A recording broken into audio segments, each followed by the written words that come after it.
Prime Minister Benjamin Netanyahu still stood firm on IDF retention of the critical Philadelphi corridor after Hamas killed 6 hostages just 3 days ago, stressing that caving now would send a dangerous signal that such tactics work. Such a step would be a reward for terrorism and would send a dangerous message to Hamas that killing our hostages pays off, Netanyahu told the ministers. This will lead to demands for more and more concessions that will endanger Israel's security, he said, according to sources. Netanyahu spoke as he was under direct attack from Defense Minister Yoav Gallant over Thursday's 81 cabinet vote not to cave on the buffer zone between Gaza and Egypt, known as the Philadelphi corridor. Rescinding the vote, Gallant called for the cabinet to rescind the vote, arguing for the second meeting in a row that such a move would make it impossible to achieve a hostage deal. It is too late for the hostages who were murdered in cold blood. We must bring back the hostages that are still being held by Hamas, he said in a statement to the media. The 6 deceased hostages the IDF found in a tunnel under Rafah on Saturday are believed to have been killed by Palestinians in the last few days. In past weeks, Netanyahu has told the families of the captives that he was not willing to make a deal at any price. Opposition leader MK Yair Lapid, Yesh Atid, bitterly posted on X on Sunday, Netanyahu and the death cabinet decided not to rescue the hostages. Their blood is on their heads. Hundreds of thousands took to the streets on Sunday calling for Netanyahu to make a deal immediately before more of the 66 remaining live hostages out of 101 held there were killed. It's believed that Hamas has orders to shoot hostages if they fear the IDF is approaching, making an already precious situation even more dangerous for the 66 remaining live captives. Stay updated with the latest news. Subscribe to the Jerusalem Post newsletter. Subscribe now. The country's major union, the Histadrut, called for a general strike on Monday to protest the absence of a deal. The Hostage and Missing Families Forum called on Netanyahu to take responsibility and explain what was holding up an agreement. They were all murdered in the last few days, after surviving almost 11 months of abuse, torture, and starvation in Hamas captivity. The delay in signing the deal has led to their deaths and those of many other hostages, it said. The IDF's discovery of the 6 captives on Saturday came amid a U.S. push to finalize the May 31 deal under whose terms 18 to 33 of the hostages would have been freed during a 6-week period in exchange for a lull in the Gaza war and the Israeli release of Palestinian security prisoners and terrorists. 4 of the hostages would likely have been freed in the first phase: Harish Goldberg-Polin, Eden Yerushalmi, Carmel Gat, and Armog Sarusi. The other 2 hostages, Alexander Lobanov and Ori Danino, would likely have been released in Phase 2. The U.S., along with the main mediators for the deal, Qatar and Egypt, have been unable to close the gaps, including with regard to the Philadelphi corridor, with Hamas insisting that the IDF must withdraw from that buffer zone in Phase 1 of the deal. Security officials have been of the opinion that a deal could easily be reached with Hamas if Israel would agree to withdraw from the Philadelphi corridor during Phase 1 of the deal, leaving the question of a permanent withdrawal to be decided later on. Who is opposing Netanyahu, and who is against him? Justice Minister Yariv Levin backed Netanyahu at the Security Cabinet, stating it was dangerous to offer concessions after 6 hostages had been killed in real time.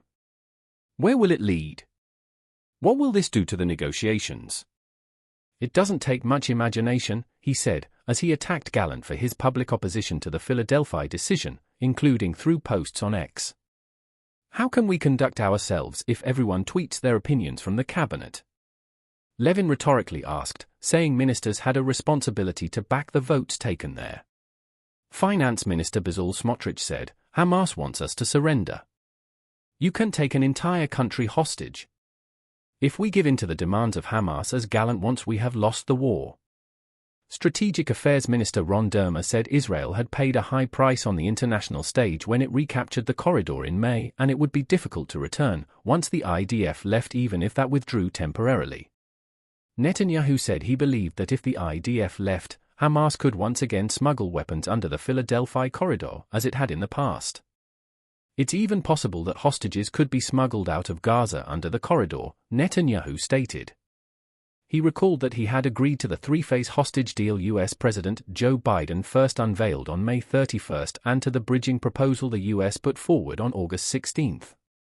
There are flexibilities in the negotiations, but not on something as fundamental as the Philadelphia corridor, which is Hamas' oxygen pipe, he said. In a statement he put out earlier in the day, he stressed that negotiators were still ongoing, but that Hamas has continued to refuse to make a deal. Israel is conducting intensive negotiations with the mediators in a massive effort to reach a deal. Hamas continues to firmly refuse any offer, Netanyahu said. Even worse, he said, it killed the 6 hostages while talks were ongoing. Those who murder hostages do not want a deal, Netanyahu stated. We, for our part, did not let up. The Israeli government is committed, and I am personally committed, to continue pursuing a deal that will return all of our hostages and guarantee our security and existence, he said. He recalled the first hostage deal in November that was broken by Hamas, in which 105 captives were released, stressing that since December, Hamas refuses to conduct real negotiations. Even after the United States updated the outline of the deal on August 16, we agreed, and Hamas again refused, Netanyahu stressed. Hamas official Izat al-Rishk on Sunday blamed Israel and the Biden administration for the deaths of the 6 hostages in a message on the group's Telegram page. Those who bear responsibility are the occupation, which insists on continuing the genocidal war and evading reaching a ceasefire agreement, and the American administration because of its bias, support, and complicity in this aggression, he said. Hamas is more eager than Biden about the lives of its prisoners, which is why it agreed to his proposal in particular and to the Security Council resolution, while Netanyahu rejected them, and his administration surrendered to Netanyahu's conditions, aimed at disrupting the reaching of an agreement in order to preserve his power, he stated. Senior Hamas official Sami Abu Zuhri told Reuters. The Israelis should choose between Netanyahu and the deal. Netanyahu warned Hamas, "You will pay the price. We will not rest, nor will we be silent. We will pursue you, we will find you, and we will settle accounts with you." We saw the inconceivable brutality of the Hamas murderers on October 7, and we have seen it again in the tunnels under Rafah, he said. The fact that Hamas is continuing to perpetrate atrocities like those it carried out on October 7 requires us to do everything so that it will be unable to perpetrate these atrocities again, he stressed. To the nation in mourning, he said, "This is a difficult day for us. Together with all citizens of Israel, I was outraged to the depths of my soul by the horrific, cold-blooded murder of 6 of our hostages. Together with the entire nation, my wife and I share in the family's deep mourning," he said. Reuters contributed to this report. This is an article from the Jerusalem Post at September 2, 2024. Please, check the link at the description. Pictures gotten from internet and may not correlate with the audio. If you like the video, please subscribe. Thank you for listening.